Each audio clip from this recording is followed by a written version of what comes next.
নিজের ছেলে এবং নিজের মেয়ের জামাতা সম্পর্কে মন্তব্য করতে গিয়ে বলে, আমার ছেলেটা খুব খারাপ, শুধু শাশুড়ির কথা শুনে, আর আমার মেয়ের জামাইটা খুব ভালো, কারণ সে শুধু আমার কথা শুনে।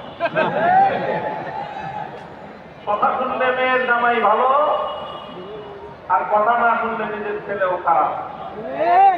আজকে বিএনপির হয়েছে সুবিধাবাদের লোক। অন্তর্বর্তীকালীন সরকার প্রবর্তিত অধ্যাদেশগুলোর মধ্যে যেগুলো ক্ষমতাকে বৃদ্ধি করে সরকারের এবং সরকারের আরো নিয়ন্ত্রণ প্রতিষ্ঠা করতে সহায়তা করে, সেই সকল অধ্যাদেশগুলো বিএনপির খুব পছন্দ। আর যে সকল অধ্যাদেশগুলো, যে সকল প্রস্তাবনাগুলো জাতির কাছে জবাবদিহিতায় বাধ্য করে, সেগুলো তাদের কাছে খুব অপছন্দ। তাই আমরা মনে করি বিএনপি আর যে রাজনীতি করছে সুবিধাবাদের রাজনীতি।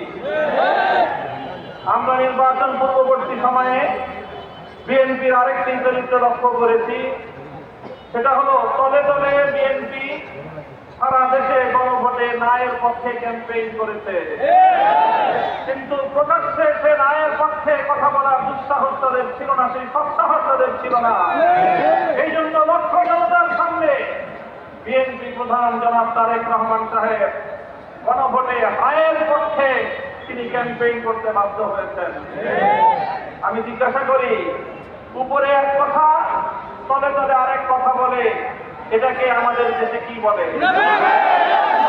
বলা হয় বিএনপির রাজনীতির দুই বুনিয়াদ, দুটি নীতি জাতির সামনে স্পষ্ট। এক হলো মুনাফিকের রাজনীতি, আর এক হলো সুবিধাবাদের রাজনীতি। জুলাই বিপ্লবের রক্তের উপর প্রতিষ্ঠিত নতুন বাংলাদেশে সুবিধাবাদের রাজনীতি, মুনাফিকের রাজনীতি বাংলার মানুষ সহ্য করবে না। জনগণের পক্ষে, দেশের পক্ষে আপনারা যদি অবস্থান গ্রহণ করতে ব্যর্থ হন, দেশের জনগণের ম্যান্ডেটকে যদি আপনারা বিভ্রান্তি প্রদর্শন করেন, বারবার বলছি, এদেশের জনগণের গণরায়কে যদি হাইকোর্ট দেখান, এদেশের জনগণ রাজপথে আপনাদেরকে মোকাবেলা করবে ইনশাআল্লাহ। 70% জনগণের বিপক্ষে গিয়ে দেশের ক্ষমতার মস্তকে টিকতে পারবেন না।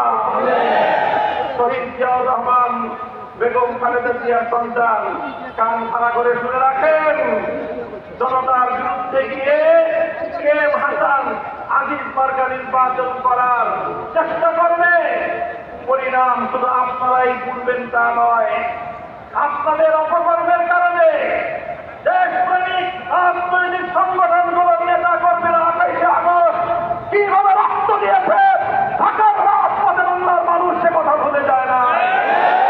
আপনাদের ভুলের খেসারত দিতে হয়েছে আমাদেরকে। 25 বছর পর্যন্ত গুম, খুন আর হত্যার রাজনীতির শিকার হতে হয়েছে।